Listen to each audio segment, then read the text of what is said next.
High hello what's guys, mister PCN. So কেমন আছেন সবাই? আশা করি সকলেই খুবই ভালো আছে। সো ভালো থাকলে থাকো, না থাকলে না থাকো, ডাজন্ট ম্যাটার। ওকে, সো আমি আজকে আপনাদের মাঝে একটা কবিতা নিয়ে হাজির হয়েছি, ঠিক আছে?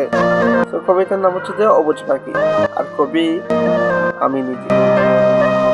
তো কবিতাটা হচ্ছে: আদর করে তারে আমি যত্ন করে রাখি, সে যে আমার সুখের বনের অবুঝ একটা পাখি। উড়তে কত সুন্দর লাগতো সে পাখিটাকে, তাকে আমি দেখতে দিতাম কাজের ফাঁকে ফাঁকে। অবুঝ ছিলাম তখন আমি, বুঝতাম না কোনো কিছু, তাই তো আমি নিয়েছিলাম সে পাখিটার পিছু। কত স্বপ্ন দেখছি আমি সে পাখিটাকে নিয়ে, স্বপ্নে নাকি দেখছি আমি তাহারই করছি বিয়ে। অবশেষে দেখি আমি তাহার এই রূপ, তাহা দেখে আমি মানুষটা হয়ে গেছি চুপ। তাহার জন্য কিনা করছি খোলার ছিল না বাকি, আমায় ছেলে চলে গেল সেই অবুঝ পাখি।